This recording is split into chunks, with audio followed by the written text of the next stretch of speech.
Salut à toutes et à tous, c'est Azura. Aujourd'hui, on retourne dans le multiverse du DC Comics.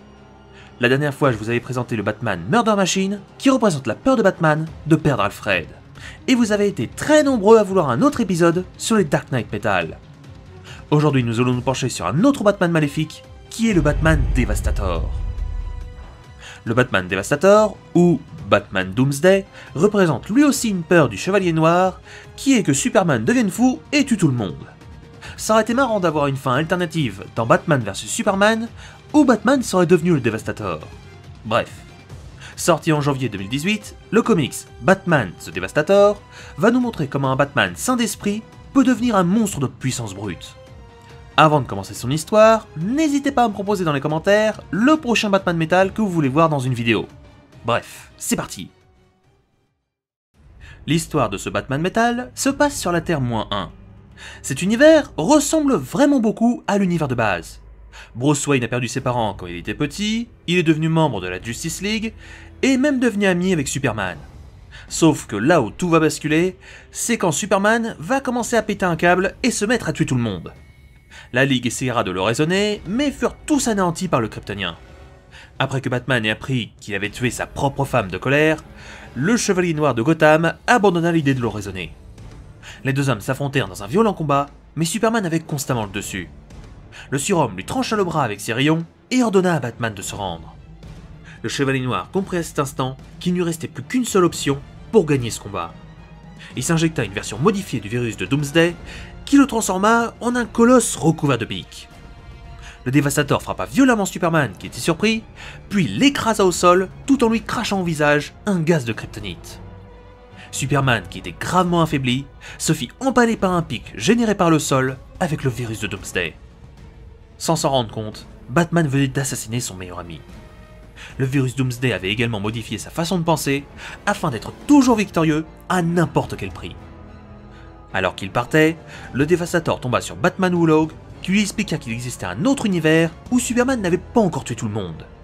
Furieux, le Dévastateur ordonna à l'autre Batman de lui montrer cet univers. Une fois là-bas, le Dévastateur se retrouva devant la Murder Machine qui affrontait Cyborg.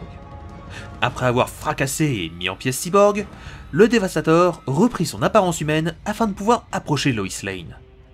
Une fois assez proche, le Dévastateur reprit sa véritable apparence en contaminant tous les civils proches de lui. Alors qu'il expliquait son plan pour sauver tous les habitants de Superman, il fut attaqué par Supergirl qui patrouillait dans la zone. Le Batman maléfique n'eut aucun mal à se débarrasser de ses adversaires et fonça à la forteresse de Solitude afin de mettre au point le plan démoniaque du Batman Wulog. Maintenant que vous connaissez son histoire, on va se pencher sur ses capacités.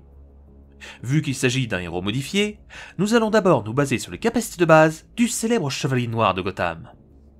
Voilà, ça, c'est les capacités de Batman en temps normal. En devenant le Devastator, Batman va avoir un méchant power-up sur pas mal de ses stats, sauf une qui va plutôt régresser. On commence dans l'ordre, sa force va nettement augmenter. Batman, qui avait une force équivalente à un excellent athlète, obtient une force similaire à celle de Superman. Sa vitesse obtient un léger power-up, même si en tant que Devastator, Batman perd légèrement en agilité. Côté intelligence, c'est pas vraiment la fête pour notre Chevalier Noir. Lui qui est connu pour être extrêmement cultivé et instruit, son intelligence baisse continuellement après sa transformation. Plus il restera sous cette apparence, et plus il oubliera de réfléchir et préférera foncer dans le tas.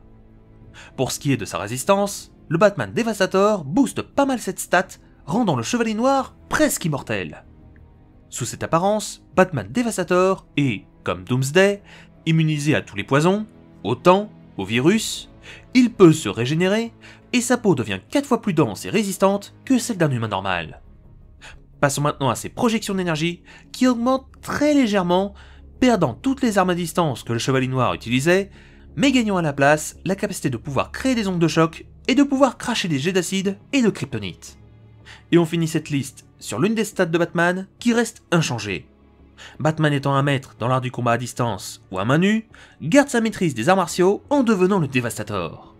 Voilà qui nous donne un Batman moins intelligent, mais nettement plus puissant et résistant, et qui sait toujours où frapper pour neutraliser ses adversaires.